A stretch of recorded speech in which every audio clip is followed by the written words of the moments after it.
Selam arkadaşlar. Bu hafta Battletech figürleri boyuyoruz. Hatırlarsanız geçmişteki haftalarda bir Battletech figürü boyamıştık beraber sizinle. Atlas'ı boyamıştık. Şimdi ise başka bir seriden boyama yapacağız. Hadi başlayalım. Bugün Avustralya'dan aldığım Battletech Clan Command Star kutusunu boyuyorum.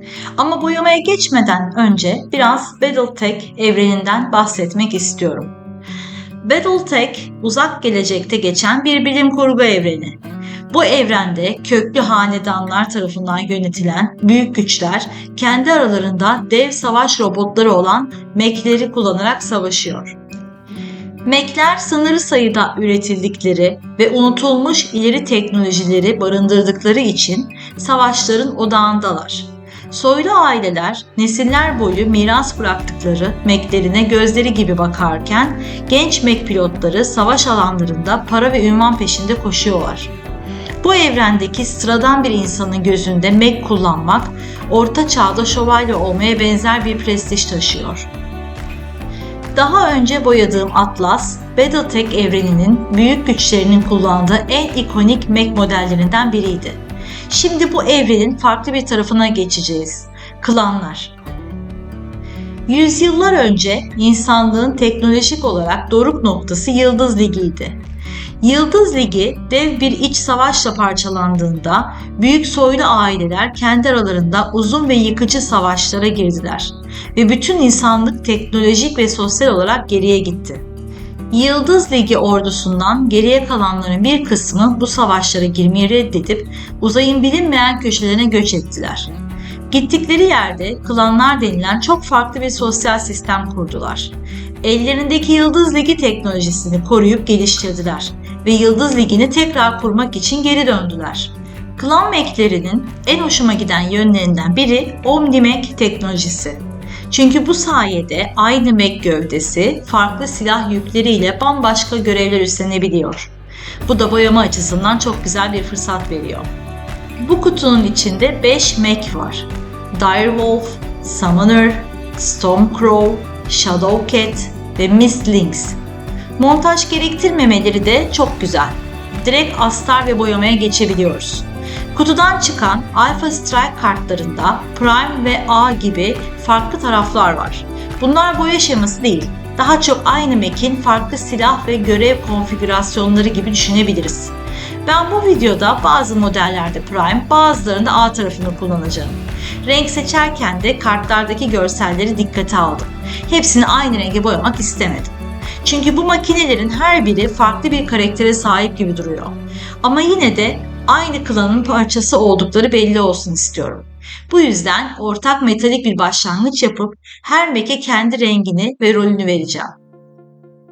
Boyamaya 5 mech'in tamamına siyah astar atarak başladım. Battletech modellerinde siyah astar bence çok işe yarıyor. Çünkü üzerlerinde çok fazla zırh paneli, silah, eklem, havalandırma ve mekanik detaylar var. Siyah astar bütün o derin bölgelerde hemen gölge oluşturuyor. Daha sonra üstten gunmetal sprey uyguladım. Bunu metalik bir zenital gibi düşünebilirsiniz. Alt kısımlarda daha karanlık kalıyor, üst yüzeyler ve metalik detaylar ise soğuk bir çelik parlaklığı yakalıyor.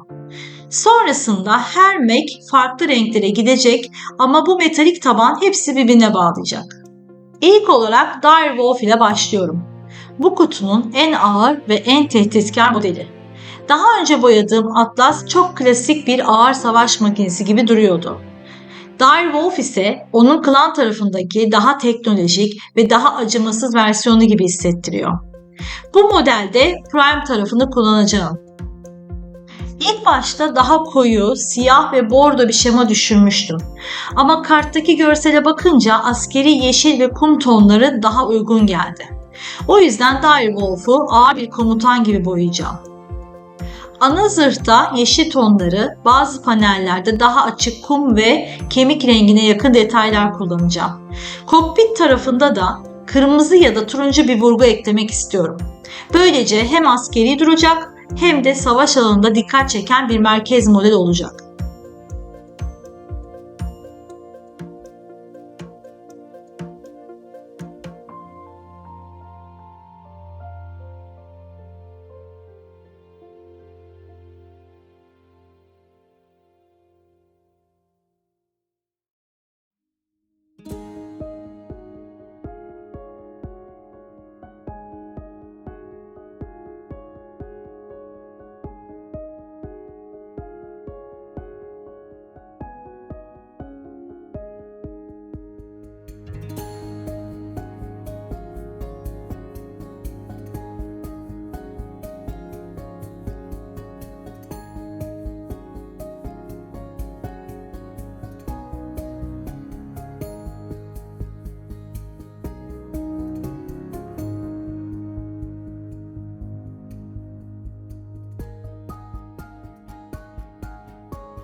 Sırada Summoner var.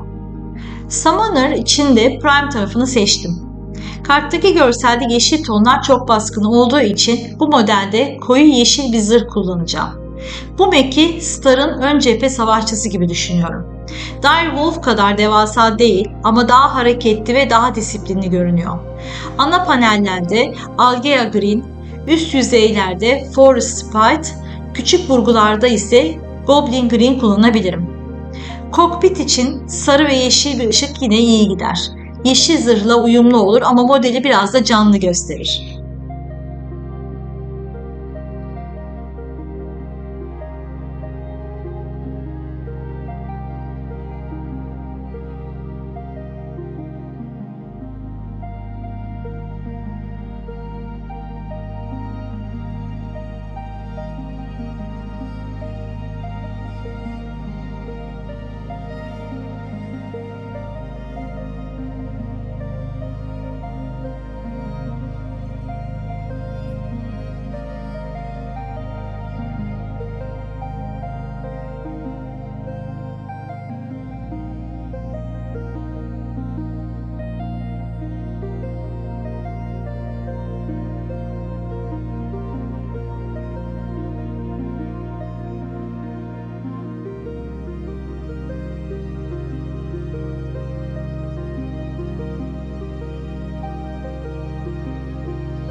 Şimdi sıra Stormcrow A'da.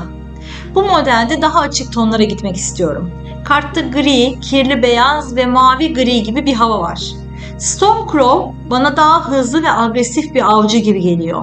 Bu yüzden onu ağır ve koyu yapmak yerine daha açık zırhlı ama savaş görmüş bir model olarak boyayacağım. Ana zırhta Bone White ya da açık gri tonlar kullanacağım. Panel aralarında Basilikum Grey ile gölge verebilirim. Bazı bölümlerde French Mirage Blue ile mavi gri ton eklemek güzel olur. Küçük turuncu uyarı detayları da açık zırh üzerinde iyi görüneceğini düşünüyorum.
of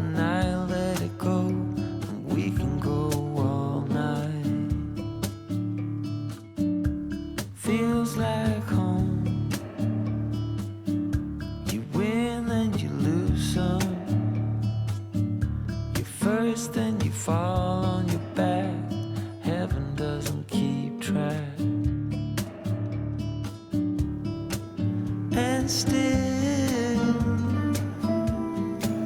We could be alright. We can do anything. Ve şimdi Shadowcat A. Bu model için önce daha gizli, siyaha yakın bir sniper havası düşünmüştüm. Ama karttaki mavi tonlar çok hoşuma gitti. O yüzden Shadowcat'i daha teknolojik, mavi ağırlıklı bir Scout Hunter gibi boyayacağım. Ana zırhta Mystic Blue ya da Imperial Blue kullanabilirim. Bazı panellerde yine French Mirage Blue ile açarım. Kokpit ve sensörlerde Azure Magic gibi parlak bir ton kullanmak güzel olur.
Son model Miss Lynx A. Bu kutudaki en küçük Mac ama bence en dikkat çekenlerden biri olabilir. Karttaki görselde kırmızı ve turuncu tonlar var. O yüzden bunu açık kamuflaj yerine daha sıcak, daha dikkat çeken bir Scout gibi boyamak istiyorum. Bu model Star'ın ileri gözcüsü gibi olacak.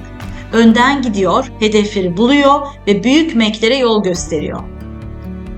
Ana zırhta Baal Red veya Blood Angels Red, bazı panellerde Magmadrot Flame ya da Orange Fire kullanabilirim.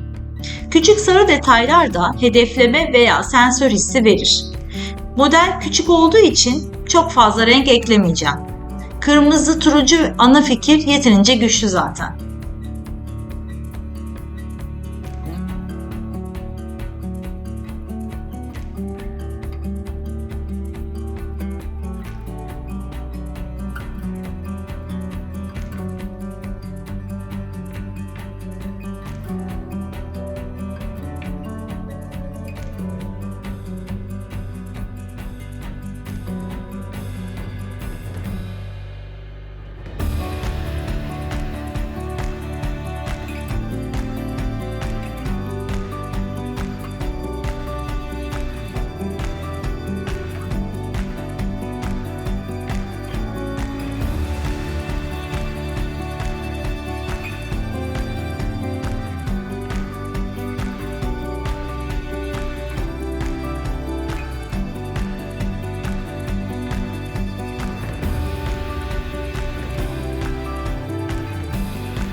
Zemin için kahverengi ve daha koyu tekstürler kullanıyorum. 5 meg farklı renklerde olduğu için zemin onları bir araya getiren en önemli kısım. Ana zeminde kahverengi, bazı alanlarda daha koyu kahverengi kullanarak daha doğal bir toprak geçişi yapıyorum. Üzerine sonra küçük taşlar ve kuru otlar ekliyorum. Ve işte klan tamamlandı. 5 farklı mek, 5 farklı renk karakteri. Direwolf, askeri yeşil ve kum tonlarında ağır komutan gibi. Summoner, koyu yeşil ön cephe savaşçısı. Stormcrow, açık gri ve mavi gri tonlarda daha hızlı bir avcı. Shadowcat, mavi detaylarla daha teknolojik bir Scout Hunter. Miss Lynx ise kırmızı turuncu renkleriyle küçük ama dikkat çeken bir gözcü oldu. Bu projede en sevdiğim şey kartlardaki görsellerin boyama kararlarını etkilemesi oldu. Hepsini aynı renge boyamak yerine her birine ayrı bir karakter vermek oldukça keyifliydi. Ama ortak metalik taban ve aynı zemin sayesinde yine de aynı klanın parçası gibi görünüyorlar. Bence Battletech gibi makinelerin rolünün bu kadar önemli olduğu bir evrende boyama kararlarını da bu rollere göre almak projeyi daha eğlenceli hale getiriyor. Evet, bir sonraki videomuzda görüşmek üzere.